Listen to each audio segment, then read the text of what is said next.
You're listening to CreepGeeks Podcast.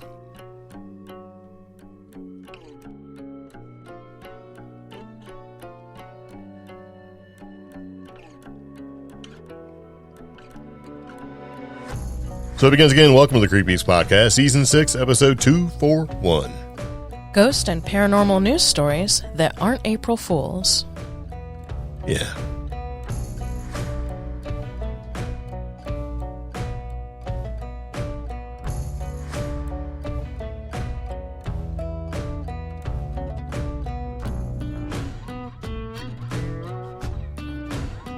So here we are again. Got a lot of good stuff to talk about. It is almost time for April the Fools to happen. Okay. Yes. So what we thought we would do with this particular podcast is share some stories, some news stories that aren't actually April Fools.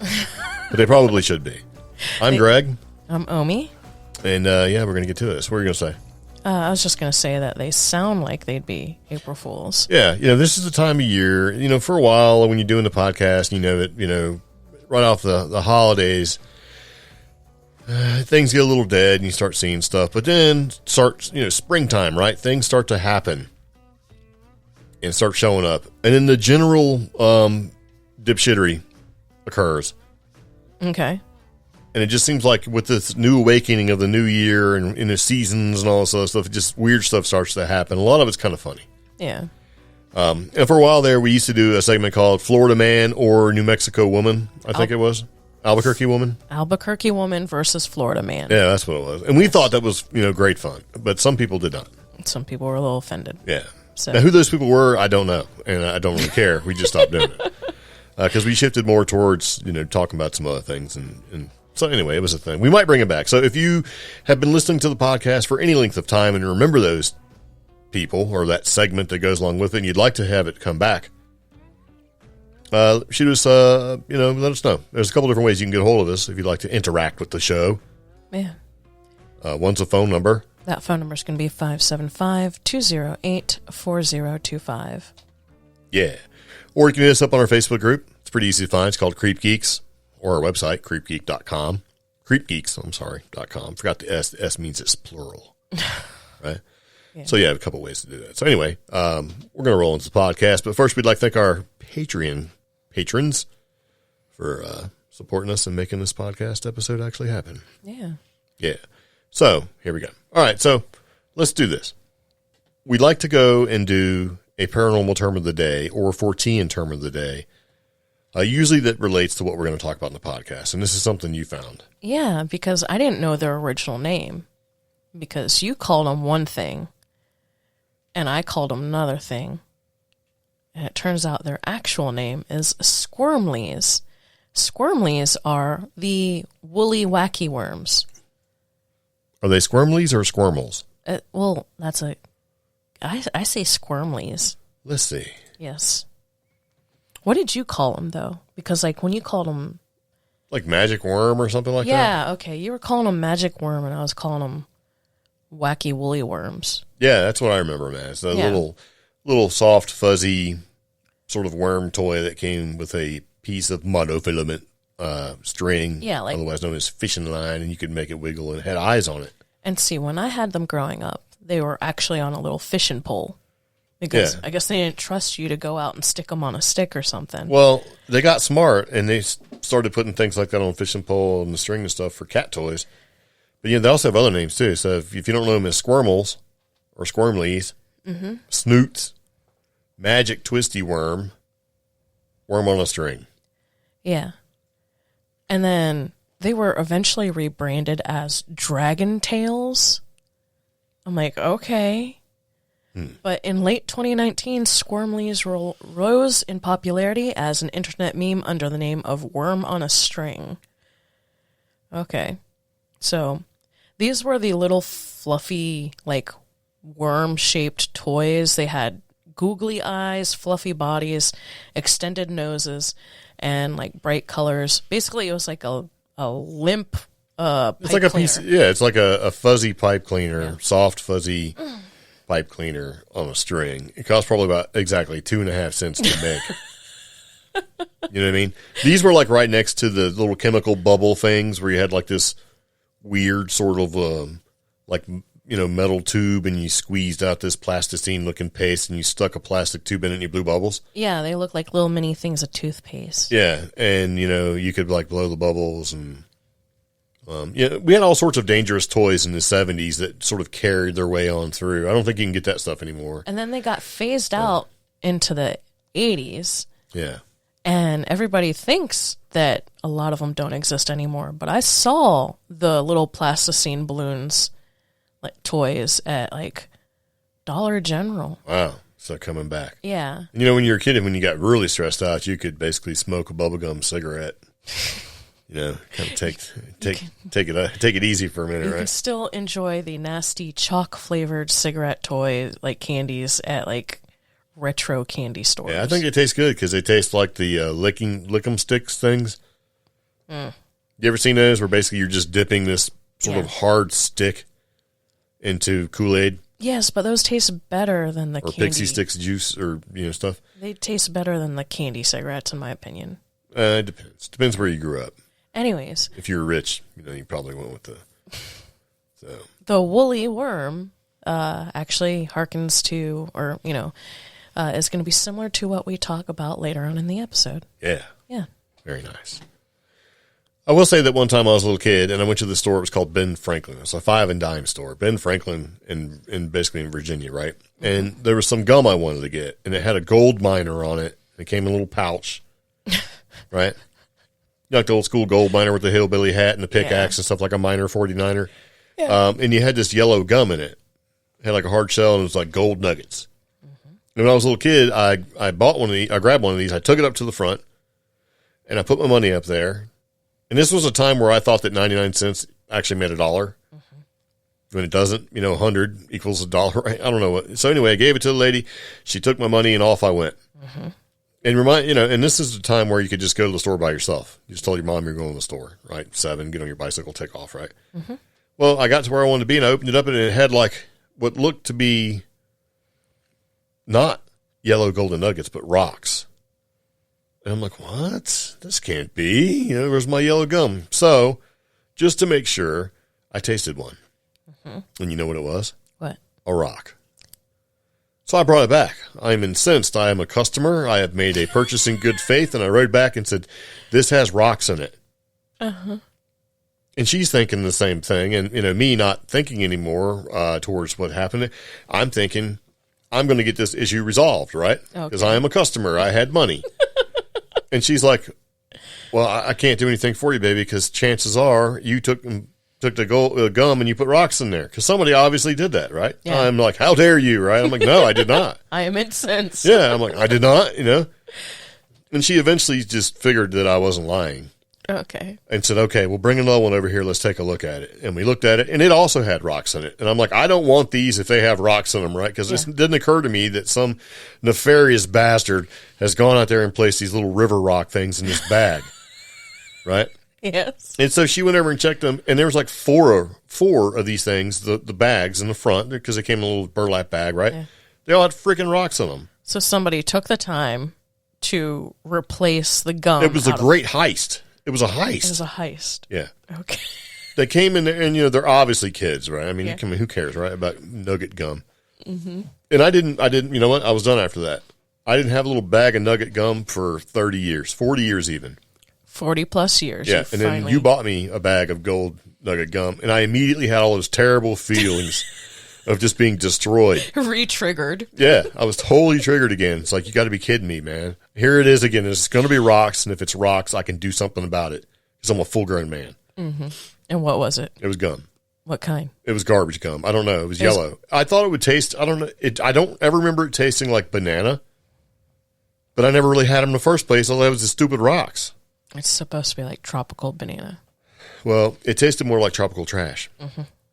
I ate them, though, because you bought them for me. But I was just it just brought all those memories of going, See, you had to work for it, right? Uh-huh. It was like, they weren't $1. I don't remember how much they were, but they weren't $1 at the time. But you had to work for it. You had to, get on a bike and go, 1.5 miles to the store. So it wasn't like, you could just get them and, there you are at the store, And this was it was a quest. Had to get permission to go by myself. The whole thing. destroyed by some nefarious bastards in the great heist. The old switcheroo, I don't know what they call that. So, anyway, fun times. So, here's the deal. I came across the story, and I thought it was funny. Mm-hmm. But at the same time, I would kind of want this guy as a neighbor, but maybe not want him as a neighbor. Okay. Yeah. So this story came from somewhere, but anyway, it's on Coast to Coast AM. It says, Tennessee man arrested for firing shotgun at telepathic aliens. Okay. Yeah. Now, I'm thinking this is April Fool's, right? Yeah. And it says, no. Here's the deal. A Tennessee man's in trouble, right? Because he had a bizarre incident where he was allegedly, he fired his shotgun at a neighbor's house in an attempt to thwart what he contends are telepathic aliens that have been tormenting him.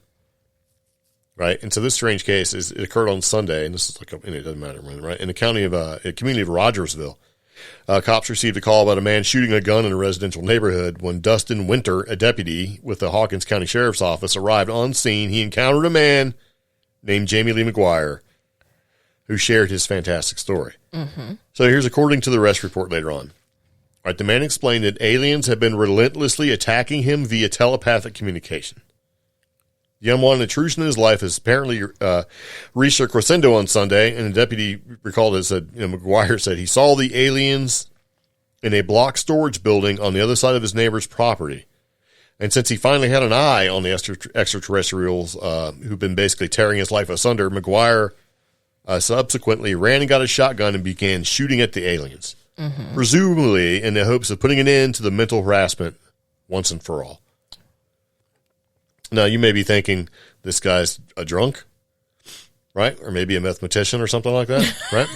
Mathematician. Yeah, mathematician. Because we don't anyway. Yeah. So, so was he under some influence of illicit substance at the time of the incident?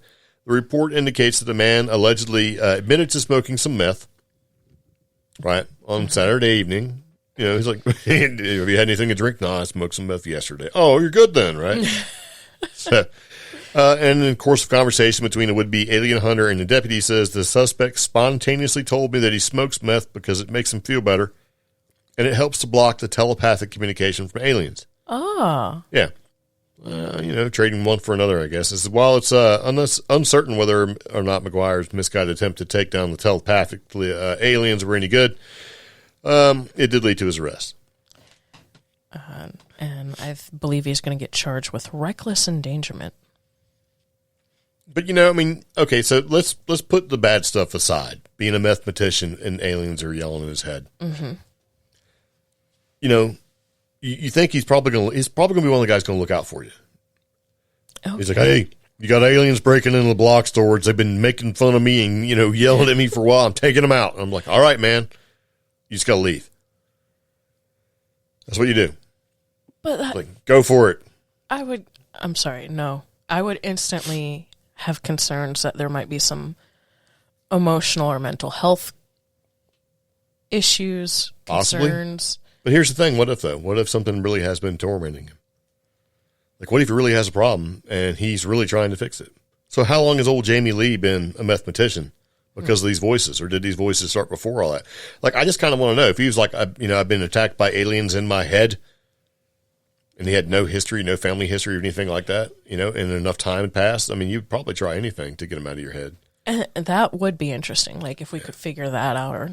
But that's not in the article. No, it never is. But I think, sadly, at the end of all the effort that would be put into it, you'd realize, no, dude just smokes meth. Yeah, mathematician. Yeah, but when I read the thing, I was like, that's crazy. Yeah. But no. But, hey, that seems to be the answer for a lot of things. They're just out of the ordinary. Mathematicians. So what do you think about that? Pretty funny, right? Yeah. All right. So anyway, that one wasn't as good as this one. This one. Yeah. So I'm looking at this. I'm like, what? I can't believe this. Yeah. So, we're not taking a stance on what's happening here, but I understand. But hold on. I kind of understand what's going on because as I told you that story of the gold nuggets, this is sort of a customer service issue as well. Okay? So, this is how it's used, man, or segues if you'd like. So, accidental cremation of a man hoping to be raptured leads to a lawsuit from the family. I'm like, okay. I'm curious because I'm not overly religious, but I kind of thought you had to be alive. Yeah. But I don't know. I mean, I don't really know. But anyway, so here's how this goes. An Arkansas funeral home accidentally cremated the remains of a man who passed away, and this man had the hopes of later being raptured, right? This funeral home company has been sued by the family. Yeah. Because the mistake was made that, hey, the funeral home cremated this guy, and they shouldn't have. And this, they contend, prevents him from being taken up to heaven when the miraculous moment of rapture arrives. Yes. Now, according to a local media report, the very strange lawsuit centers around the November 2019 death of a deeply religious individual named Harold Lee. Upon his passing, the man's family enlisted the Roller McNutt Funeral Home to handle the arrangements and subsequent burial, which they intended to be at a cemetery alongside his late parents. However, Lee's final wishes wound up going wildly awry, and his family fears that the miscue may result in him being left behind. Yeah. So, I guess... I mean, they have a legitimate concern. Yeah. To them, right? Whatever. Anyway, customer service states they should do everything they can, the funeral home, to make this right. It's obviously a mistake on their part. Mm-hmm. But how do you fix something like this? You see what I'm saying? Hey, we would like to use your services, and these are the wishes we'd like to have followed in your services, that you're going to provide for us in exchange for a fee. Hey, we don't, you kind of like so burn it all up. I guess their particular faith, you have to, in order to be raptured, you have to have a body. And see, under my limited interpretation of Christianity and stuff like that, I always thought rapture occurred for the people living. That's what I thought. I thought either you were already there, yeah, or you were already somewhere else. So you were out of the equation because your fate had already been determined. On top of that, but other Christian faiths that I'm aware of, only a number of people get raptured. Yeah. And everybody else gets left behind. This is arrogance of the customer in assuming that they already have a spot secured. Well, see, but here's the question, though. Okay. Did this arrogance of the customer occur before the transaction or after the mistake? Probably after the mistake, because they probably went in there and said, "Hey, look, we need him to be buried, not cremated." Okay. That's probably all they said. It's pretty. You have a couple different choices when it comes to being, either buried or cremated to go or whatever it winds up being that you're going to, choose. And he just, the family wanted him to not be cremated, and they did. They cremated. You can't come back from that. What do you do? Well, if give him a refund, if a body is required, but he doesn't actually have to be alive. I mean, heck, let's throw some other Christian. You're about to set us on fire. No, there's no coming back from this. Make him a golem. No, I don't think you can do that. See, that's blending a different faith, and that doesn't necessarily work either. I think that they mean you kind of got to have a full body, because let's look at the Egyptians. Do the Egyptians have the same thing? For mummified remains to move on to the next, They would make an earnest attempt, because the Egyptians understood not all body parts, including things like if a queen gave birth, the afterbirth wasn't always saved, but still it counted. Right. That's gross. Hey, you asked. No, I didn't ask about a queen. I asked about just a regular dude. If you're mummified, I mean, they keep the important stuff, like your heart in a jar. The brain was not that important, because to them the brain didn't do anything, and that the brain was actually located somewhere within the body and attached to the soul. Which is a theory that's been put out by multiple scientists, that your brain is more of a memory storage type thing, and not where your actual brain is, where your thinking, your consciousness comes from. It's kind of crazy. I read like 3 paragraphs of it. So this is a wormhole I don't want to be involved in. Right. So anyway, they have emotional damages from this, and they're basically suing to seek a number for the unspecified damages. But damages don't fix nothing. If you guys are right, Nothing can fix this. There ain't nothing they can do, but they want to make sure the mistake doesn't happen again, I guess. So I didn't know that was a thing, but that was like is that a frivolous lawsuit? Not really. I mean, at the end of the day, regardless of your beliefs, if you said, I want this to happen and it didn't, you're getting into some pretty sensitive territory there. Mm. And like this is pretty sensitive too. And this is like a big mistake if this is real. Right? Somebody made a mistake. And so there's a new study that suggests that Machu Picchu, right, was given the wrong name for over a century. Oh, gosh. So something's wrong here, right? Yeah. So, excuse me, there's an examination of how the famed Inca citadel, Machu Picchu, came to be known to the world. And it's this wondrous archaeological site in Peru. I mean, Machu Picchu, right? Everybody, if you're looking at like, things from the Incans and the Mayans and chariots of the gods and all that sort of thing, Machu Picchu comes into play, right? Yeah. It's pretty big. So basically, American archaeologist Brian Bauer, who was looking back at the notes of Hiram Bingham, who's an explorer credited by the Western world with discovering the ancient ruins in 1911. So this guy's taking a look at it and says, they also looked at an array of other centuries-old documents predating his visit to the location, and in the process came to a surprising realization. The name Machu Picchu was nowhere to be found, and in fact, the location appears to have had a different name altogether.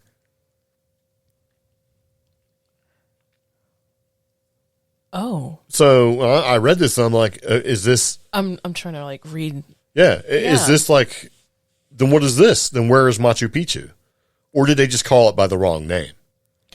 It seems like they called it the wrong name, or someone along the lines after Bingham.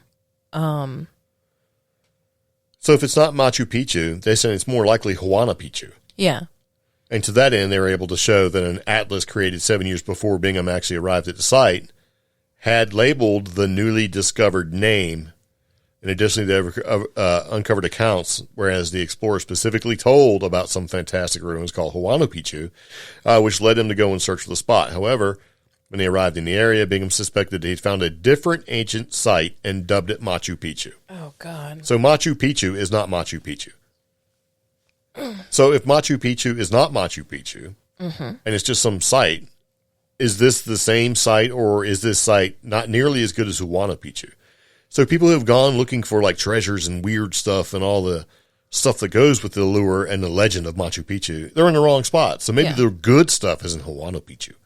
But we've already discovered Huayna Picchu. Right. And I started to try to take a look to see if anything amazing was discovered in Huayna Picchu, like crystal skulls or something crazy like that. Yeah. And I got quickly bored and moved on. So that means all the lore and the Spanish conquistadors and all that stuff, that we need to go find the actual Machu Picchu. Yeah. And dig it up. Yeah. We should try to find what's going on. So it's kind of a thing, but it's like, okay, so if that is the wrong place, imagine how much research has actually been done. Now, if it's just the name is wrong, but the place is still the same, and, I mean, I don't know. Well, they're saying that investigators had told Bingham in 1911 of the ruins called Huayna Picchu along the Urubamba River before he left Cusco to search for the site. Landowner's son later told Bingham in 1912 that the ruins were called Huayna Picchu. So first he was like, oh, Huayna Picchu, that's over there by this river. And then a year later he's like, oh, these are Huayna Picchu. So one of the landowners was just like pointing abstractly and going, yeah, that one. That one's Huayna Picchu. So I don't know. This makes me wonder. I mean, yeah. Is it just that the fact that, is it just the name that's just wrong and everything is still there, or like I said, is I don't know. That's the thing, because now in modern times, I mean, yeah, what is it? What is it? They Might Be Giants. They had that song about New Amsterdam. Gosh. Maybe. Yeah. And these days, we basically... I was going to say, oh, you mean the Dropkick Murphys, but that doesn't really apply. I don't know. these days we actually recognize things such as brand establishment. And as we know, Machu Picchu has that definitive brand establishment. Yeah. I mean, yeah. Yeah. You're like, ooh. Like, oh, Machu Picchu. No, you want Huayna Picchu. It's way better. Way better. Yeah. Anyway, I thought that was kind of odd. I was like, oh, that kind of sucks. Yeah, they might be giants. The Istanbul, not Constantinople song. Yeah, there you That's go. what I was. Yeah, because like that has happened throughout the centuries as well, and we haven't really thought a big deal about it. No. But nowadays we're all like brand identity.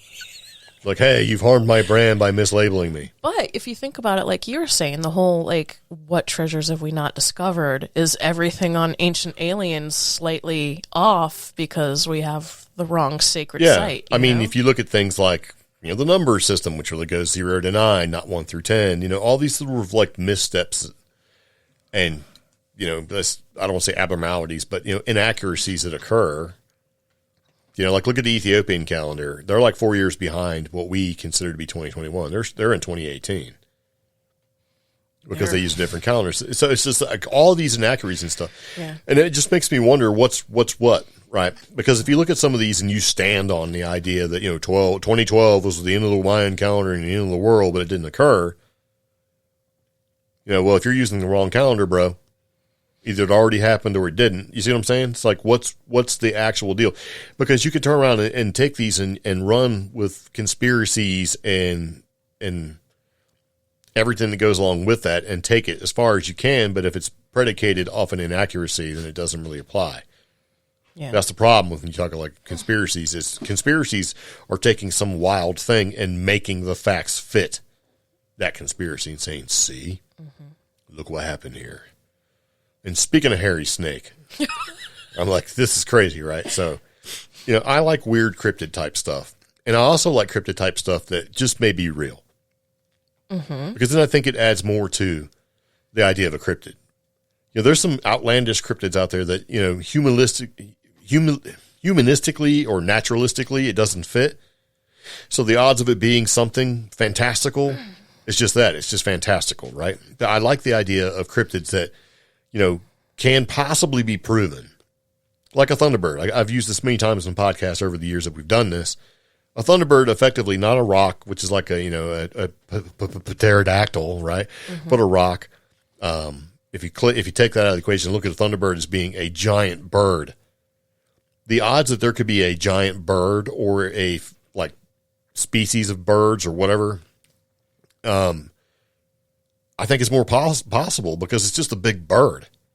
Yeah. We've seen big things. There's big catfish, there's big birds, there's big animals, you know. I mean, you got whole movies and stuff based off of like, you know, being radiated and getting larger like Godzilla, depending on which version of Godzilla. So I'm like, whoa, man, a hairy snake. Why not? Right? Why not? I mean, hey, it's a snake, but it's hairy. That's possible. Maybe some kind of weird genetic abnormality or whatever makes the snake hairy. And you've seen pictures of like dragons and stuff in like Chinese culture where they look like snakes, sometimes with a lion head or whatever, and they got hair on them. First thing I thought of, I'm like, okay, maybe somebody found like a dinosaur, right? No. It's a hairy snake. So this mysterious hairy snake, and this is from Singular 14, by the way, because they got the article from somewhere, and it basically says, mysterious hairy snake found in Sakon Nakhon province in Thailand. Yeah. And it has a picture of what looks like that stupid woolly worm you were talking about in a bucket. Yeah. And so when I seen that, I'm like, this is a fake. Right? Yeah. But evidently there's a video. And the article kind of goes like this, because there's a still image posted on singular14.com. And in our show notes for all the podcasts that we do, if you go to our website, creepgeeks.com, or if you click on the link, we have all the links of everything we talk about so you can go view it for yourself and determine what you think this is. Or what it may be, right? So, mysterious hairy snake was found in the Sakon, and I'm probably pronouncing it wrong, Nakhon province of Thailand, has people wondering exactly what it is. Yeah, this is funny. The snake is reminiscent in appearance to the North American fur-bearing trout. Yeah. And you're welcome. So we basically have, in one little article on the CreepGeeks podcast, we've opened up the door to 2 new cryptids for you to research at your leisure. A hairy snake and a fur-bearing trout. Yeah. A hairy fish. Isn't that weird? Yeah. I don't know what I would do if I caught a fur-bearing trout, right? Yeah. So, now, this snake is reminiscent in appearance to the North American or fur-bearing trout, although no specimens, living or dead, have ever been found to support the fur-bearing trout's existence. It is widely considered to be a tall tale. Yeah. Now, I like the idea that we have like folklore and stuff, but you also have what they call tall tales, right? So, but according to Newsflare, right? The snake was found by a local man named Tu. He's 49 years old. I don't know why his age was important, but they put it in there. Who noticed it moving slowly in dirty water near his home while he was out walking. So Tu, doing what any normal person would do, he retrieved this snake and placed it in an earthen water jar, like a terracotta jar kind of a thing, right? Looks like a bucket to me. Does, yeah, like a dirty bucket. After which he showed the captured reptile to members of his family who were confounded by its bizarre dragon-like appearance.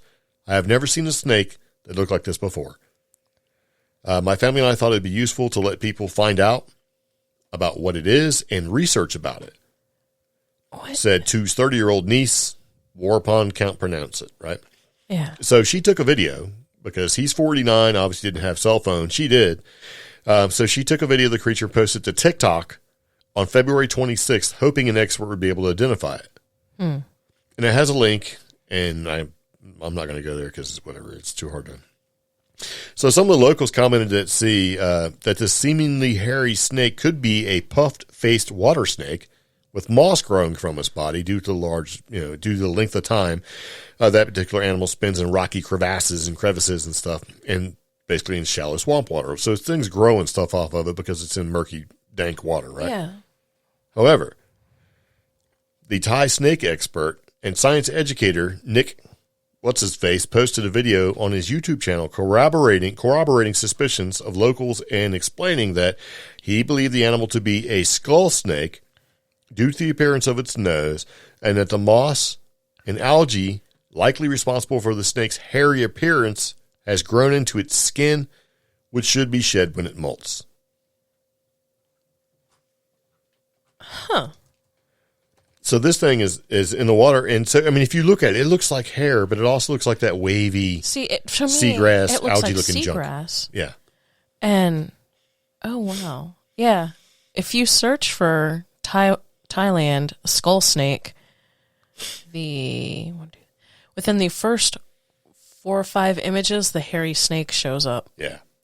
I just wanted to see what it looks like. And it's got a very smushed nose. Yeah. So when you watch the video, you do see a semblance of that nose in the video. Okay, so if you look up like Taiwanese dragons with the smushed Pekingese looking nose and the furry hairy body, it has like 4 little stubbly, little stubbly arms and legs off of it. It kind of looks like this. Yes, it does. Yeah.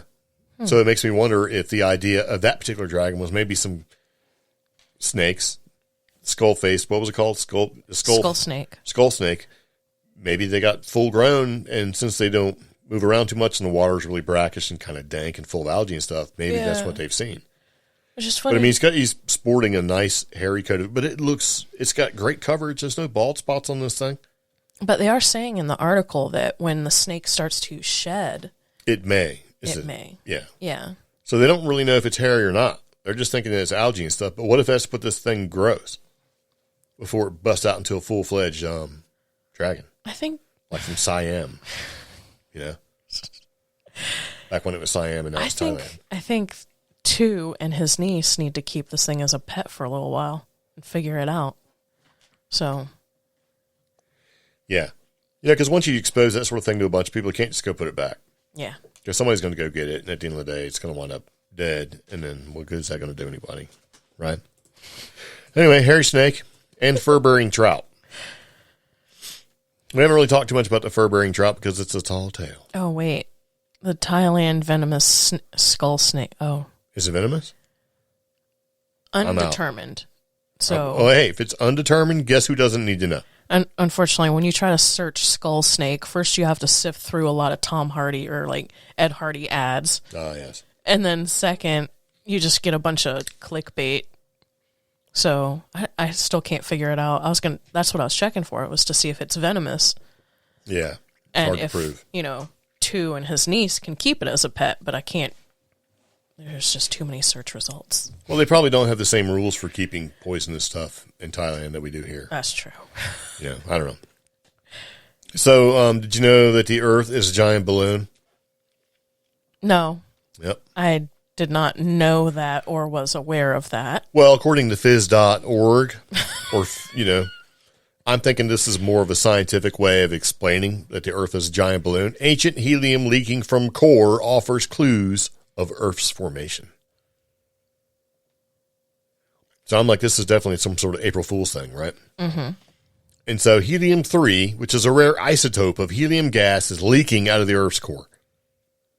And because almost all helium-3 is from the Big Bang, the gas leak adds evidence that Earth formed inside a solar nebula, which has long been debated. Okay. So helium-3 has been measured at Earth's surface in relatively small quantities, but scientists did not know how much was leaking from the Earth's core as opposed to its middle layers called the mantle. Right? I'm like, okay, what is this, right? And when I read articles like this, I'm like, do I need to be worried that the world is going to explode or something? Do I need to start collecting, canned goods and stuff like that? What's going on, right? Yeah. But the new study pins down the core as a major source of helium-3 on Earth, and some of the natural processes can generate helium-3, such as the radioactive decay of tritium.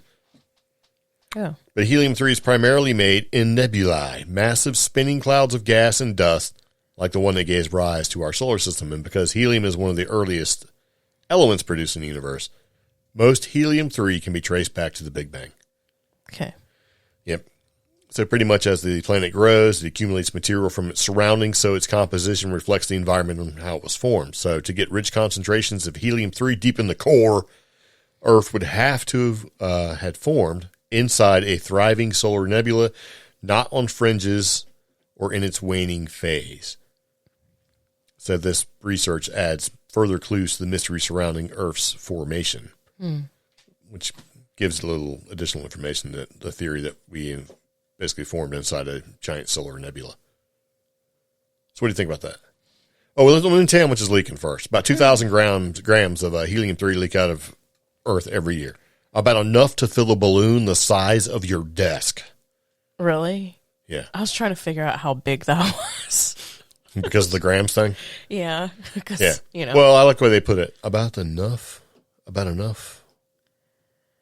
to make the size of your desk. That's like kind of a big one. Fill a balloon the size of your desk. Yeah. And so Peter Olson's a geophysicist at the University of New Mexico. 4.4 pounds. That's a lot of helium. Or if we go by ounces, 70 ounces. That's like a double gulp 7-Eleven, 64 ounces is half a gallon, right? Yeah. Is that a so 2 basically, liter? No. Let's just say half a gallon plus a cup. Okay. Yeah. So anyway, do we need to worry about it? Not really. But it is leaking. And there's a significant amount of the isotope in the interior of the Earth still. So they looked at 2 key stages in Earth's history, which is the early formation, when the planet was accumulating the helium, and then following the formation of the moon, after which helium was lost. Now, here's the thing about the moon. They can't say that the moon was formed from the Earth and any of that stuff. It's all just a guess. They really don't know where it comes from. Because planetarily, it is, in some ways, quite dissimilar to the actual Earth. Yeah, it's unique. Yeah, and the Earth was by itself for a long time. The moon showed up after. It wasn't at the same time that the Earth was created, the moon was created. Yeah. So, and the idea of something smashing into it and knocking off a large chunk of the Earth and forming a perfect sphere or a nice rounded ball in space in perfect orbit in a planet that doesn't rotate or any of that stuff doesn't work. I know why you picked this, because it was done by a geophysicist at UNM. So Nope, not at all. Oh, okay. I was thinking that they were going to tell me that the Earth is a giant balloon. Oh, okay. Because I'm thinking this is some kind of April Fool's. Evidently it's not. It's like science. So there's like this scientific study, lots of research, big announcement on like major websites that every year the Earth releases a desk-sized balloon of helium-3. Yeah. Okay, and to be honest with you, I had no idea that Earth actually made helium-3. And this is going to be was published in the AGU journal Geochemistry, Geophysics, Geosystems. Yes. So it's a real deal. You're welcome. Right? All that effort. And it's like helium-3. Well, I mean, it's good to know. I mean, to some people, that's like definitive that there was a Big Bang and the Earth was created in a Big Bang. You know, which is the theory that they had. So, I don't know. So, and you know what gets me aggravated? What? Basically, paranormal spook hunters ruining our village. Shut up. It does. It's like, come on, man. Really? Yeah. And so this is something I didn't think would actually be a problem, but evidently it is. And I kind of thought it was an April Fool's Day thing. It's like, what? No, I can totally see this. Well, I can after I looked at it, but it's not the way I read the title of the article, right? Ghost bust up. Paranormal spook hunters are ruining our village. And this is on Newsweek. Sounds like an editorial. Well, I'm like, well, let me check it out, right? And of course, the video is from Zinger. I don't know what that is exactly, but there's a Turkish village who's become a hot spot for ghost hunters and paranormal influencers after most of the population fled about 40 years ago. So this is the village of Lube or Lubai, I don't know how to pronounce it, in Turkish province of Izmir. Mm-hmm. And it used to be home of like 200 people, but only 5 have remained since 2013. And this is, anyway, the population increased to 8 during the pandemic. So it went from 200 to 5, and then they got 3 back because of the pandemic. Oh. I mean, so you think about this place, it has a spooky appearance, right? And so that's kind of made it a magnet for paranormal influencers and ghost hunters to come back and check it out, which angers the few remaining villagers. But, okay, when does this article come out? Because I'm looking at like this article that looks dated. I'm still waiting for the full page to load, but it looks like they deliberately opened up to tourism for ghosting. Like ghost hunting. What, the 5 villagers? Yeah. Well, then why are they so mad, bro? So. Because it basically says when the electric power supply bypassed Luby, let's call it Luby, decades ago, villagers started moving to nearby plateaus and slowly abandoned the area, and the village now looks like a ghost town with crumbling buildings and a few signs of life. So, according to this guy, Suwa Inan, right?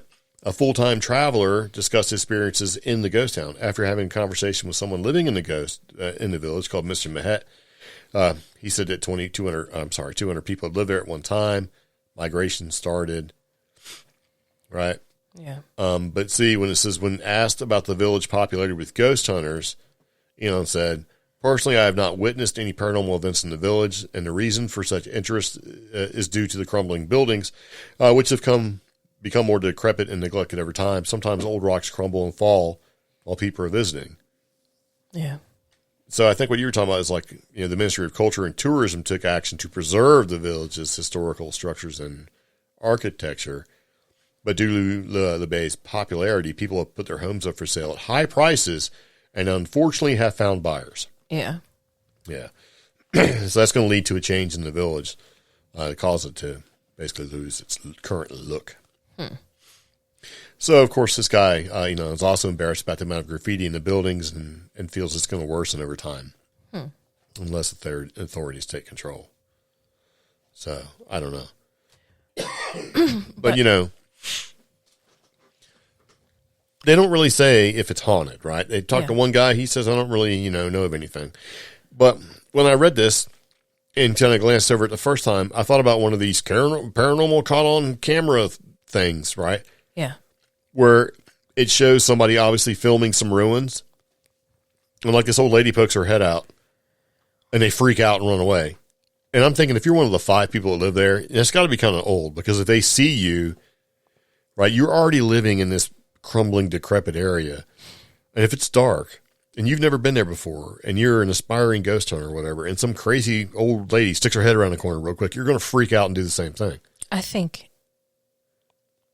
it was something lost in translation. And if you visit the next largest city over's website for their local news, when they talk about the Ministry of Culture and Tourism sharing haunting images of a ghost town in decay. You think that maybe it got translated to it's a haunted place? Yes. And then one ghost story by one of the older residents, also lost in translation. That's it. We're going. Yeah. Drew people in, just curious people, because as more and more visitors come, the town's new reputation grows.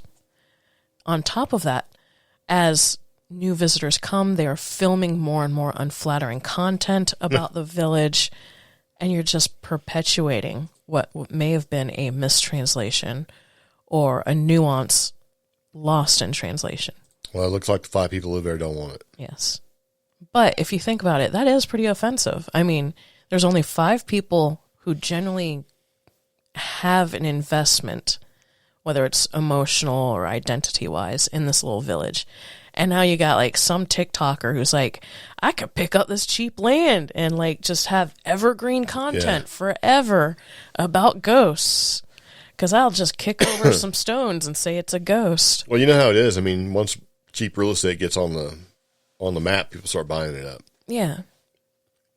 That's what I think. Granted, if you look at this village, it's falling apart. It's fallen apart. It's a fixer-upper. It is very haunting. It reminds you, like, if you were walking through the Southwest Desert and went over a small foothill or mesa and suddenly you saw nothing but these ruins. Yeah. You know, that's what it reminds me of. Well, you know what it reminds me of? What? Ghosts. Okay. So, all right, because we're getting to the point where we're probably going to wrap up the podcast here pretty soon, but there's a show called Ghost, and there was also a show in Britain.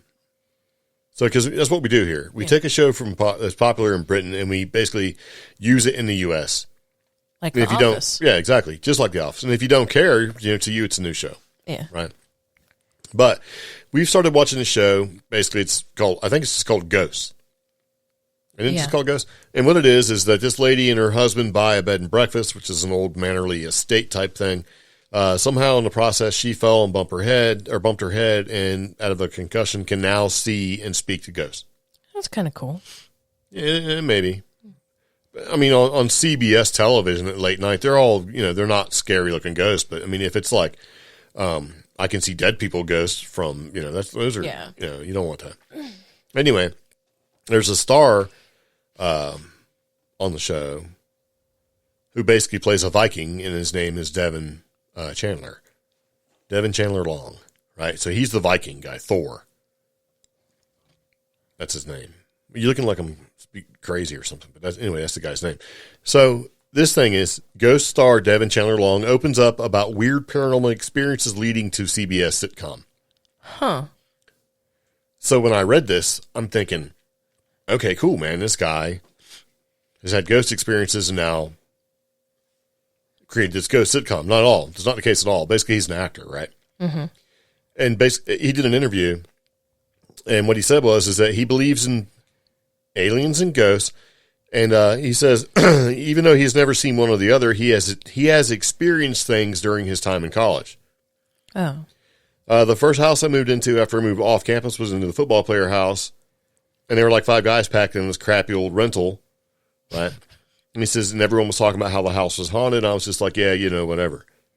He said, I tell you, the first week I moved in there, I had some vivid experiences, some vivid, wild experiences, like waking up at 3 a.m. in the middle of the night, right? Mm-hmm. And I think it's, you know, so he started experiencing sleep paralysis he thinks is caused by the witch. Yeah, ridden by the witch. Yeah. Or old hag, you know? Yeah. Which sounds weird to read it. It's like, what? Yeah. So he's having, you know, these experiences, right? And he's like, he reveals how the moment he'd fallen back asleep, the paranormal activity continued. My radio turned on. I had this radio that you had to physically turn it on. There was no remote control. It's just an analog thing. And it turned on full blast playing Journey for like 20 minutes. Yeah. And he laughed. I was like, I've heard some weird stuff, you know. And they'd be sitting there playing video games and the faucet would turn on and off full blast. And just the things that you can't even typically. So all this stuff's going on, right? Yeah. And he's talking about drafts, cold spots, things moving by themselves. So it's obvious that he's talking about poltergeist activity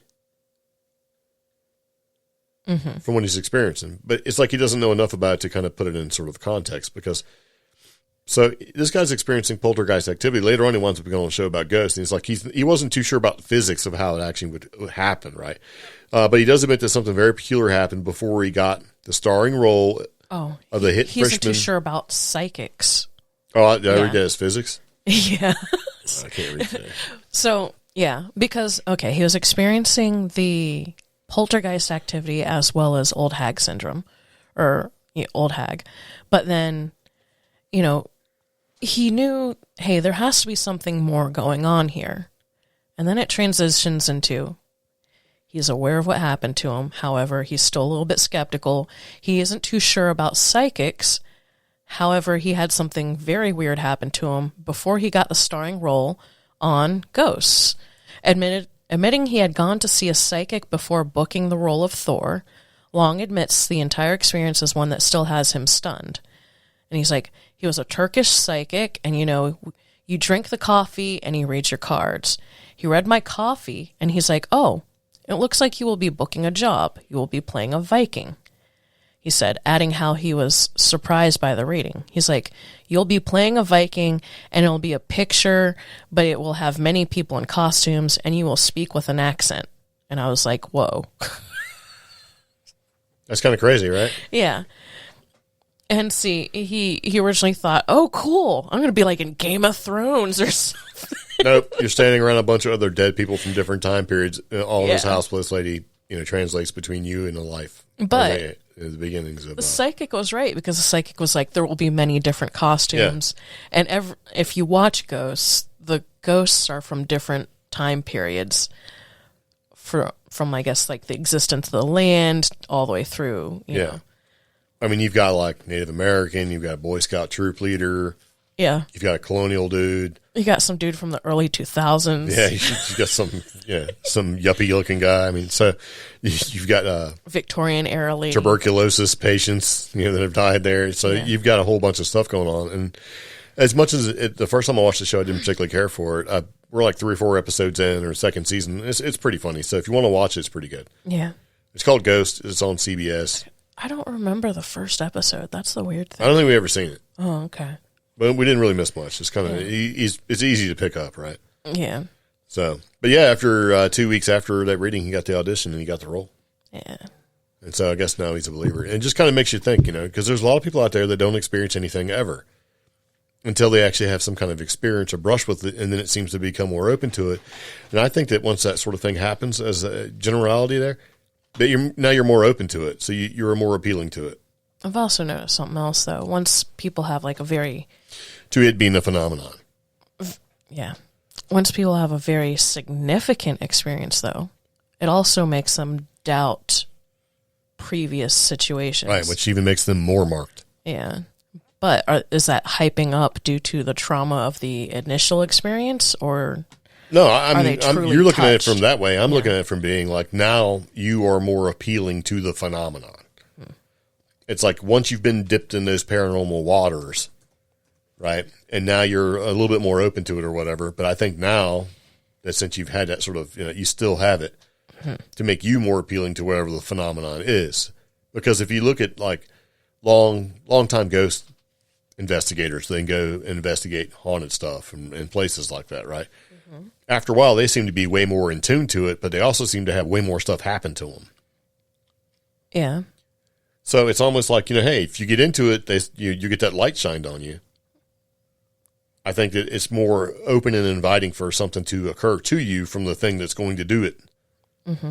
Like if you're just a ghost floating around, you see people that don't care, maybe you got somebody who's like, oh, that person's going to be more receptive to whatever I got to do. No, but I'm saying the really profound experience. A lot of them look back on the rest of their life. Yeah, previously. no, I know. It's two separate things. That's what I'm saying. Once you're marked, haven't you ever seen like Steven Seagal's like Marked for Death or something like that? Are they marked during that significant experience or those previous smaller experiences? I think it's after.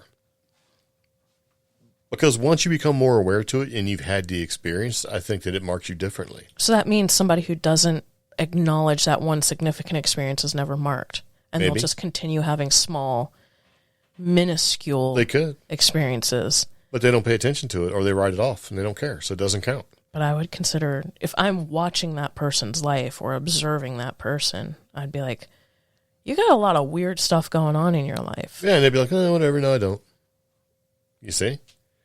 But that same person who basically doesn't admit or doesn't bring that into their life as something they're actually thinking about might look at you that has a lot of experiences and go, something's wrong with you. Yeah, but And see, this is the problem with the entire thing, like paranormal thing and investigations and being involved, right? Bulk of my experiences are in no way, like, in my opinion, are in no way significant when compared to other individuals. And I look at those other individuals, I'm like, wow, you have had either a very haunted life or you've had a very UFO phenomenon touched life. And for the most part, some of those people don't seem to recognize that. Or maybe they don't acknowledge it the way you do. Either way, it's a personal thing. Yeah. But, you know, I mean, how many times you got to have something happen to you before you start to take notice? But, I mean, there's people out there that live their entire lives that just basically will have a blind eye to everything. And they cruise around with blinders on. And you know what those people are, right? Non-player characters, like NPCs. No, seriously, man. I mean, but yeah. I think that once you've had an experience, you're marked in a way that may make it more appealing for whatever is out there to sort of like maybe have you experience a little bit more or try to contact with you or whatever. So once you've been dipped in those waters, I think it becomes easier for you to have an experience or to experience things or be into a place where you may experience things. If you're completely closed off and you want no part of it and you've got that shield up, nothing's probably ever going to happen to you. And there are some people like, man, I really want to have an experience, but I never, and they're open to it and they really want it to happen. And what happens? Nothing. Some people, you know, they walk into a room and anything that may be in there is gone. They don't care. They don't want it. It's just weird, man. But it just seems like once you've been dipped in those waters, man, things can occur. And whether it's because you're more open and aware to it and accepting of it, or if it's just something that basically, okay, well, now you got the stink on you, you know? I don't know. It's weird. I just thought it was kind of funny, though, that we watched the show Ghost. This guy has an experience with ghosts. A Turkish fortune teller tells him what he's going to do, and here he is. Yeah. You know, maybe, and see, that makes me wonder if he didn't have those experiences where it did acknowledge what was going on. If he didn't have those experiences, would he have gotten that role? I don't know. See, this is when you start going down this rabbit hole of like what's fate, what's destiny, what's what. Are you on the correct path? Is this a synchronicity? That's the difference between people who believe in this kind of stuff or are more open to it than those who don't. They don't look at synchronicities the same way. They just see it as events. But people that kind of they look for the synchronicities to see if they're on the right path or not. So, you know what that means? What? We're done. Okay. Done with the podcast. All right. So anyway, there you go. So we had a lot of stuff that we talked about, but primarily, I just want you to take a second, if you're still listening to the podcast, all 57 minutes and 56 seconds later, and listen. And we're going to be real quiet so you can hear it.